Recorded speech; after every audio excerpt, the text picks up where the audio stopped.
Set up live chat.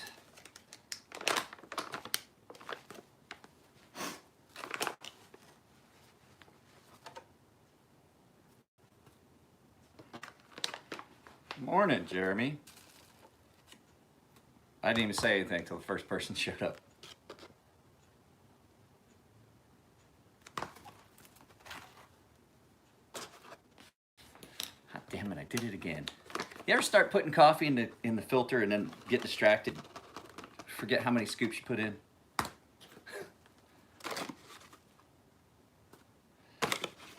I hate when I do that.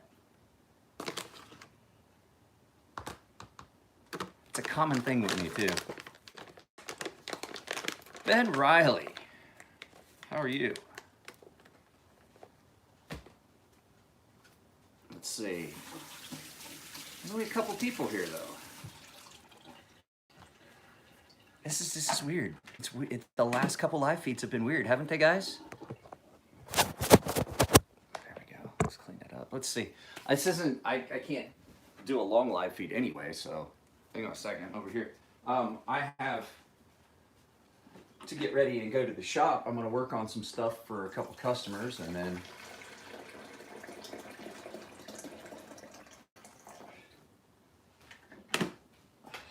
don't drink coffee.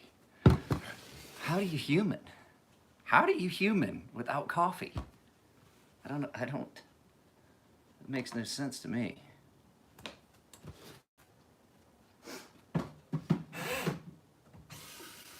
So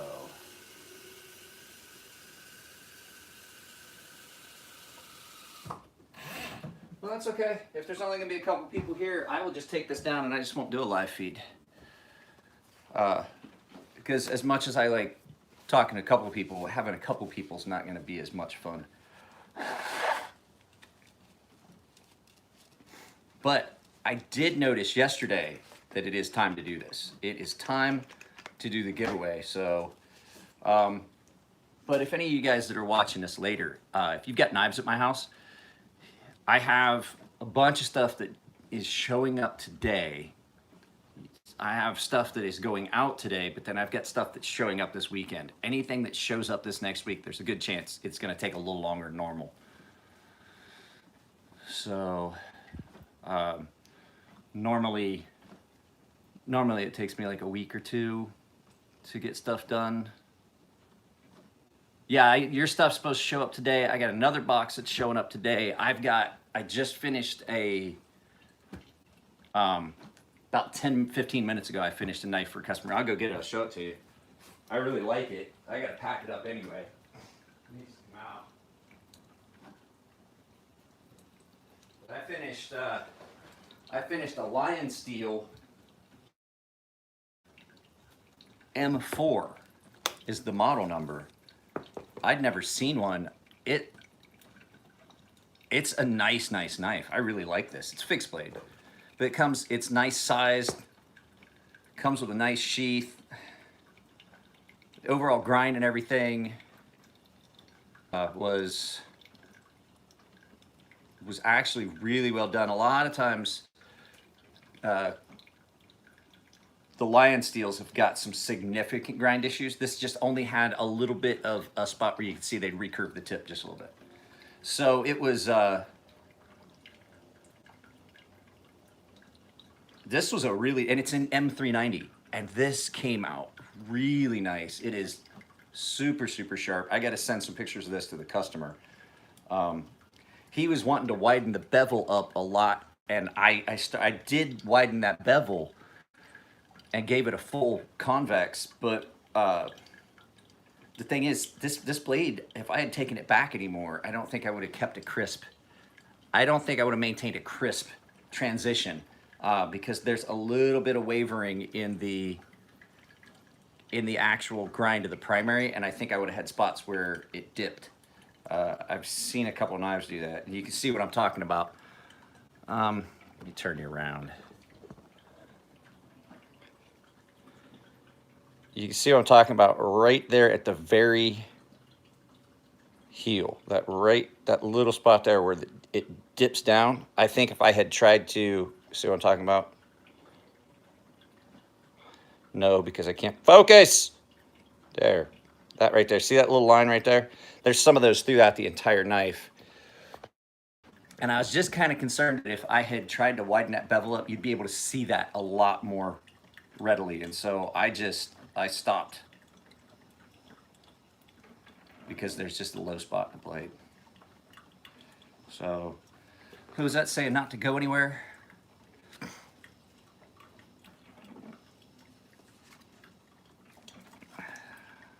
So let me see, what was that? Don't go anywhere. You get a DOC today. I love my DOC. My DOC is the knife that was the knife that started. I can't really say that it's definitely the one that made me get rid of custom knives, but it was one of the ones. Because I had a Sebenza, and it's a production knife, and it's a great knife, but it just lacked some of the little frills and the bells and whistles that you get on fucking much more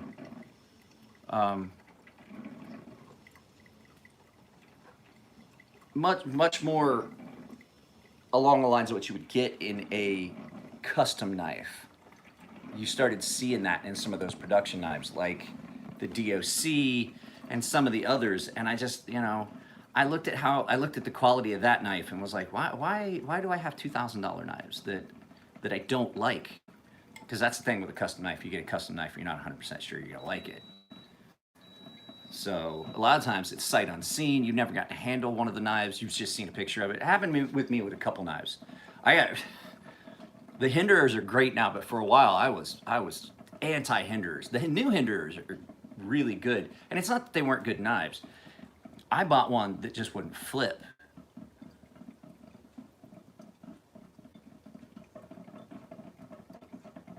The only ones who no, there's 3 people that gave it a thumbs up.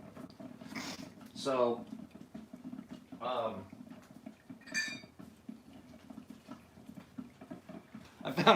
I found a coffee cup that I have not used in years. A coffee cup that was from my A school in the Navy when I was probably 18, 19 years old, if that. I went through the general Class A gunnery school to be a gunner's mate. And I found my gunnery school coffee cup. It was on a shelf. It had coffee in it. It took a good bit to clean this up, David. It was in pretty bad shape. I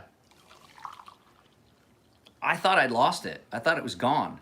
I thought I'd gotten broke or lost or had gotten put in a box. And we had a storage unit on base that we just cleaned out. And I was like, it could be there, and I didn't see it in any of that stuff. And made a huge AMVETS run. Gave so much stuff to AMVETS here a few weeks ago.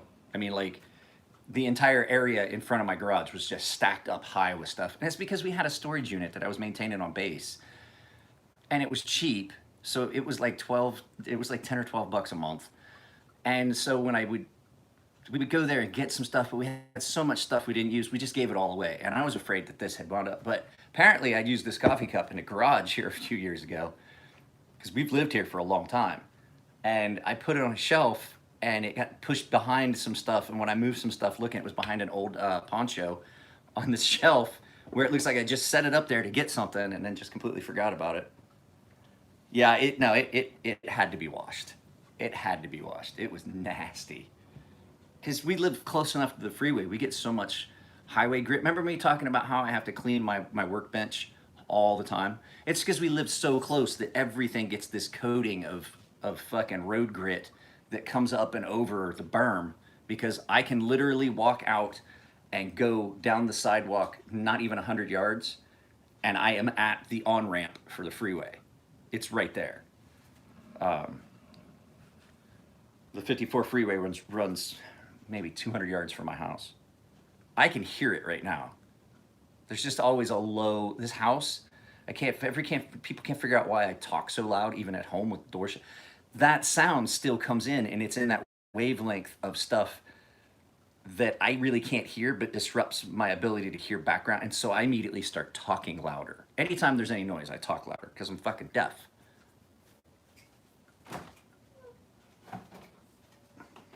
And I have been told that I have a voice that carries because I can be loud and I don't intend to. It pisses Chris off the shop. I feel bad, but I can't do anything about it because I don't. When there's noise, I start talking because it's just, I worked in a noise heavy environment, and so it's just almost a second nature. But I don't realize it. Like some people do it because they realize they have to. I don't even think about it. It just happens because I'm fucking deaf and I can't moderate my volume.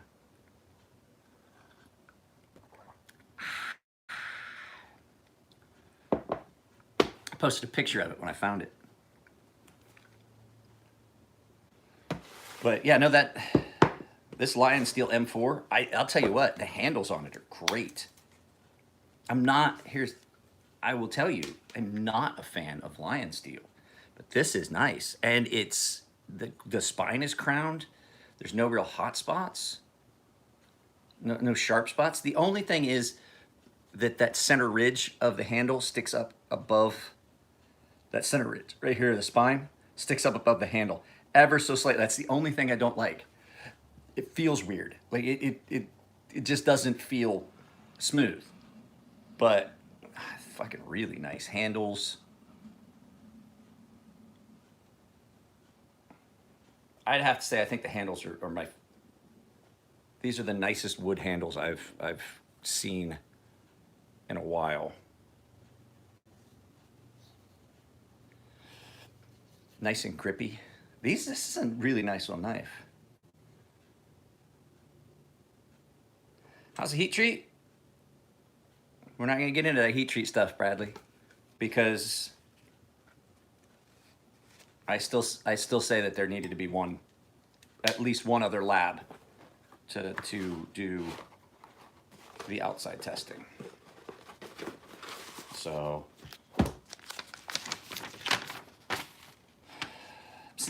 I like when people send notes like this. So this is a good example of the note that I want. And it just says, hello, Michael, here is what I remember. First, you'll examine my Lion Steel walnut.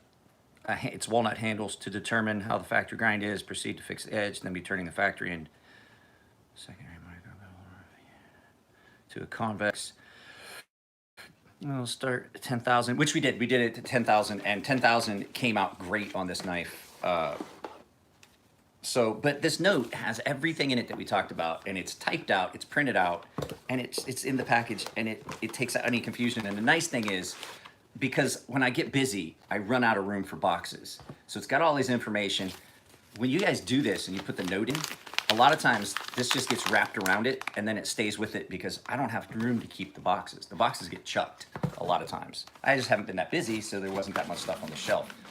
9 times out of 10, especially if it's a big box, everything stays in the box, but the onesies, twosies, if there's just one in a box, I fucking wrap the note around it and then rubber band it on, and then I don't have to keep the package because the return address is in the note. So, but now I'm not doing any sharpening this morning. That was the only thing I sharpened this morning because it's the last thing I had to do. That's getting packed up. So is the other stuff that's going out today. And then I'm going to the shop today to work on one thing. Today's not gonna be a real late day. And I think that I'm gonna be doing sharpening here tomorrow. I'm not making knives this weekend, because there's so much stuff I've got to get done before we go to this competition. 12 people, 6 likes. Drop a like if you like the videos, guys. I keep saying that in all the videos, and I don't want it to sound repetitive, but I see why other YouTube channels do it. Like they put up the thing, like drop a like, this and that. It's the interaction that YouTube is looking for. And I can't crack the nut on how to get it so that it doesn't just sound like, hey, don't forget to leave a like. I want to do it in a way that it doesn't just sound all douchebaggy, like I'm just trying to get likes, because I'm not.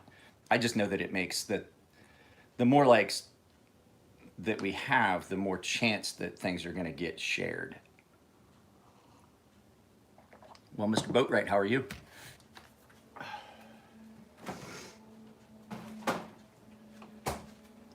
Some of the thing, I think, who was it? Was it Kenny? Yeah, I did get the choil on the PM. It's still, there's a little spot where you can still see the factory grind on that. I didn't want to take any more material out. It was just so badly, well, I'll go get it because I haven't packed it up yet. But yeah, I did put your choil in on your PM too. I'll show you Marco photo. I'll show you, Barry, because it's not bad, but I just like breaking this thing out so you guys can see the orange, the sunrise. So I cut a fairly good sized choil in to give you some standoff. You can see it there, but just right at the base of that choil, right there, there's just a little bit of the factory edge. I didn't want to take any more material off just for aesthetics, but all your chips and everything repaired. She's good and sharp. Passes the grabbing a hair test. She just is going to need a little bit more break-in because, like I said, it got refinished. So there's a lot of stuff in there that just is going to take a little time to break in. And it might just be that I tighten the pivot down. So if you get it, you don't like it, all you can do, if you want to get it, try and get it drop shut, which it really wasn't to begin with. Just play with that pivot. Just loosen it, just tiny. Just break the tension on it, and then find where it wants to be, where you don't, like this still has blade play, and it's these scales. It's 100% these scales. They're aftermarket scales. So even as tight as I've got the pivot, there's still blade play. So it's got to be something to do with those scales. So everything's tight, everything's back together. It's just got blade. That's the problem with aftermarket scales. You always wind up with a little bit of problem with aftermarket scales. So by the time I got it to where there was zero blade play, there was no action. You know what I mean? And it's aftermarket scales. You can see that the screws stick up. But that little bit of blade play, like I said, tighten it down. So that anode was, I'm not gonna lie, that anode was challenging. I know, because that's how I judge action when I get done with something. Does it feel similar to what it was before? And I was like, yeah, it does feel similar. And I'm afraid that if I Yorst monkey down on those like I can, because I'm a 6'3" gorilla. If I crank down on that, I'm afraid that I'm just gonna get it so tight that it won't work, or trying to get that blade play out of it that I'm gonna crank it over and pop the head off a screw, which I've done a lot of times. You guys have no idea how many replacement screws I've had to buy for knives because I crank down on things too hard. I do. I give it, I'm like, it feels tight. And then I'll give it a little bit more, and then just like, fuck.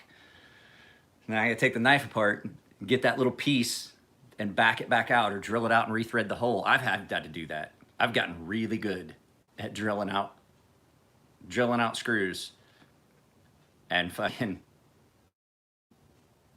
rethreading the hole to get just drill right down the center of the fucking screw, and then you can use the tap to clean out the pieces of material that are left in the threads. So you just go right down the middle of it, and then there's material left in the threads. And basically, when you rethread it, you're not actually threading it. You're just taking the old material out of the threads from the. It's quicker than trying to use a pick. I've seen people use a pick to do it. I keep a bag of screws here on my counter for my Ferrum Forge knives. I have a bag of screws because sometimes I'll take one of my knives apart for maintenance and I'll just fucking twist the head off a fucking screw. Their screws are a lot harder to fucking break. I've only ever broken a couple of Ferrum Forge screws. They get their screws made a little differently. I was asking Elliot about it. He's like, yeah, we had an area left at the very top where it kind of is thicker, so it's not so thin behind the head, so that there's not a cut in. It's basically a straight shafted screw, and that way there's no low spot because you'll see some screws right behind the threads. It looks like it's milled out a little bit. And then in where it's like there's less material behind the threads than there were, they don't do that. They just thread it all the way back. And it prevents that head breaking off as readily.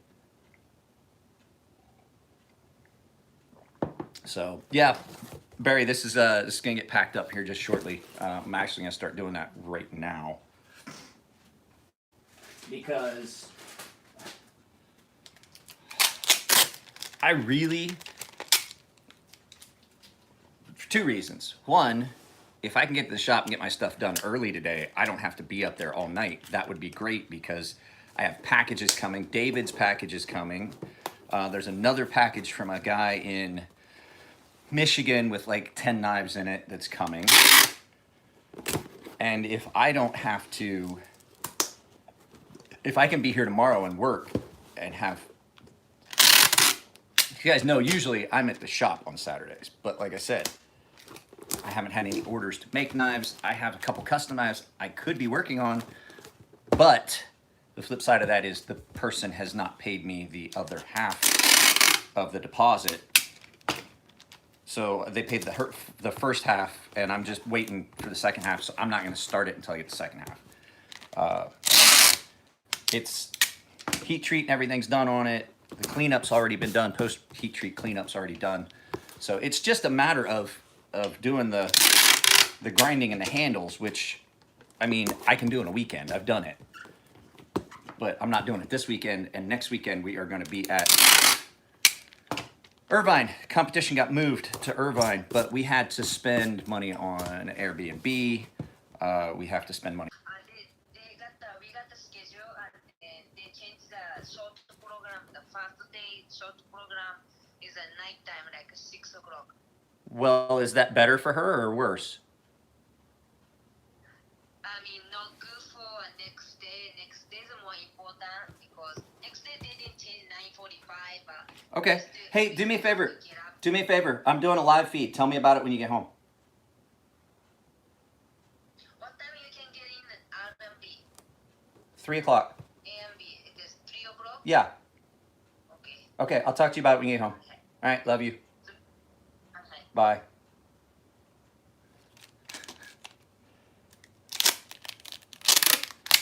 I mean, if it had been that I wasn't gonna see her until like Sunday, like a lot of times on weekends are, I would have kept going on that conversation.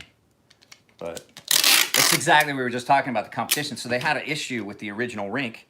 They had to move it to Irvine, and then Boker, Kalashnikov. No, I have not handled a Kalashnikov by Boker. I had an AK-47 by Cold Steel that was great, but I've never seen the Boker Kalashnikovs. But no, what I was saying is they had an issue at the rink we were originally going to be at, and they had to move to an entirely different rink in Irvine, which is good because we had planned on having her, we weren't sure they were going to have practice ice. We had planned on having her on the ice in Irvine in the mornings before the competitions, just in case there wasn't any practice ice available.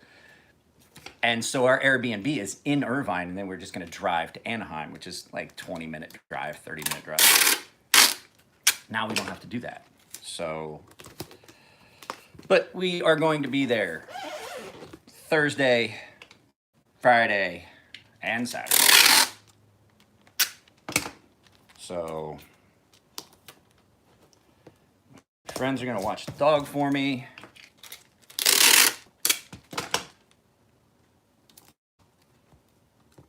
And the bad thing is, Nico's in town that weekend.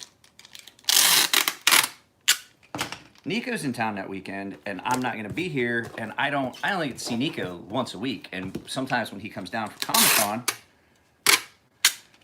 which I believe is this week, that week, when he comes down for Comic-Con, he hangs out at the house. We get to hang out and spend way more time than we normally get to together because he's staying at my house. Well, this year he's not staying at my house. He's staying at Matt's house, and I'm going to be in Irvine for the weekend of Comic-Con. So it's all right though. it is all right. It is 100% fine. I thought about, because my daughter hasn't got to go to Disneyland in like 2 years. I thought about getting tickets to Disneyland and then just going Sunday to Disneyland, but my wife said no. She's like, she's gonna be so worn out after a 3-day competition that she doesn't want to go to Disneyland. So I may just get us a 1-day pass for Disneyland for just me and the kid and go to Disneyland as a surprise one day for her. Because she's done so well this year. And a 1-day trip to Disneyland, if I get the tickets on base, is cheap as shit. It really is. I think it's like, I think for 2 people, it's 80 or 90 bucks for just me and her. If I get the tickets on base for a 1-day.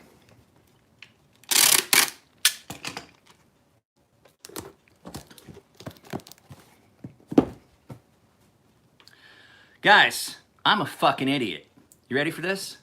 Packing label for this is inside. Barry Center prepaid packing label. I just hid all that tape. Oh well. Poop occurs.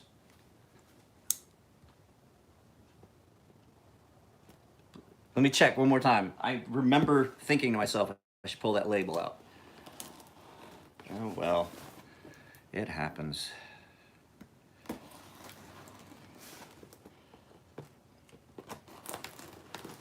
I had a guy's stuff that came. You guys will get a kick out of this. I had a guy's stuff that came, and like it was all fucked up. Like they had taped it back together, but his shit had fallen out and fallen all over the place. And I mean, it was wrecked. And I sent him a picture. I was like, bro, this is in way worse shape than you described. And he goes, what? What the fuck? What did they do to this? And I was like, well, the package had 0 tape on it, and the package was destroyed when it came. They basically had taken the package and readdressed it and put everything in an envelope, one of the packing envelopes for him, and put everything back in for him. And I was like, bro, you can't get upset if your shit gets fucking clattered around and stuff. And there was nothing in between to protect it. And I was like, bro, your stuff, it was 100% the way you packaged it. You can't get upset. Like he was mad and wanted to get upset with me, and he's like, well, you're gonna have to refinish that. And I was like, not unless you pay me for it. I'm not gonna refinish that for free because you didn't pack it properly. And so we talked about it, and he's gonna take it back the way it is, and then if he wants it fixed, he's gonna send it to me. But I was like, look, the way things show up is not my problem. If you don't pack, you guys know how much tape I use to pack stuff up. I go through a roll of this every 2 weeks, and it's not cheap, but I got news for you. Putting a good bit of tape on a package is still cheaper than having to buy a customer a new knife.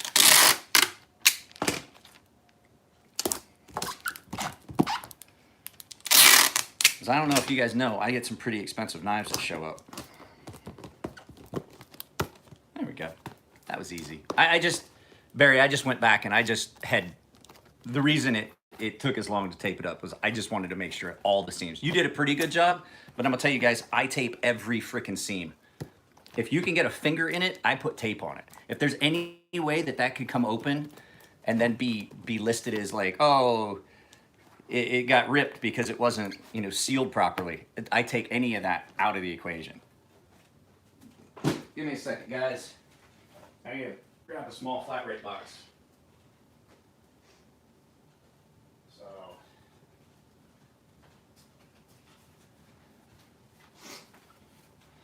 guys, you want to see like how much shipping I've had to do here recently? I stocked up. I had it delivered. I went through all of my.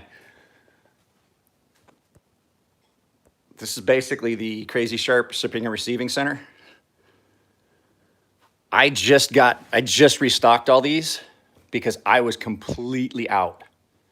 And I mean, I had gotten more than this. This was a brand new one. You can see I've already used, this was a brand new one 2 weeks ago. So that's why I say that you know, you gotta make sure you got tape. You gotta make sure you got good tape when you're doing that much packing. Rolls and rolls and rolls of tape. I got 2 more of those upstairs. So I need to get my daughter into doing the shipping and receiving for me. That needs to be her. That needs to be her chore that she does around the house, is putting boxes together and filling out labels. So yeah, I'm probably gonna end this. I just need to do these. That's right, I gotta make sure I put all this on here. I do reutilize you guys' boxes, but I also make sure that the stickers come off. So I'm not gonna lie to you guys, I had problems with the mail here a couple times this month. Everything has shown up, but I've had stuff get diverted to. No, I've never sharpened a spoon, but I have sharpened a butter knife. As a matter of fact, it's right here. My wife uses it. Nope, that's not it. She gets them mixed up.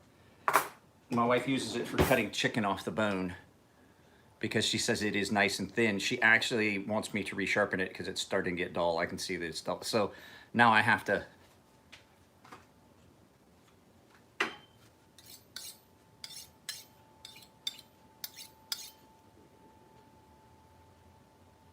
Good enough for kitchen work.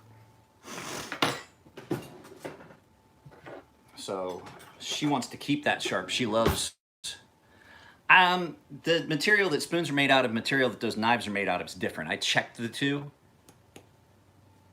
I'm not gonna lie, it did work good, but the fact is, you know, I don't really need another razor. I barely use the ones I have. But no, it's I forget what I was getting ready to say. I lost it. I need to get my brain checked. I'm afraid I got fucking early onset Alzheimer's. I'm forgetting shit I shouldn't be forgetting, and it can't be just that I smoke weed. I get something else going on. Well, I take seizure meds too, so. I did a whole video about that, Barry.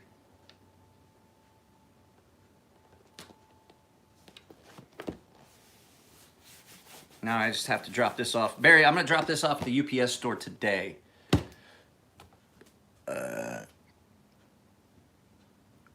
I have had a lot of concussions. That's the thing that I get worried about. Like I'm grumpy all the time.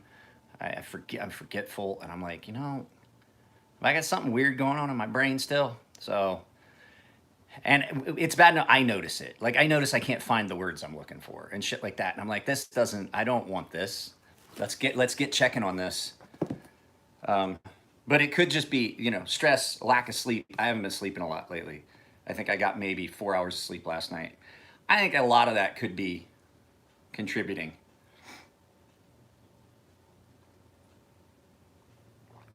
Which is what's nice about this trip to Anaheim, well, Irvine, I should say, is it's going to be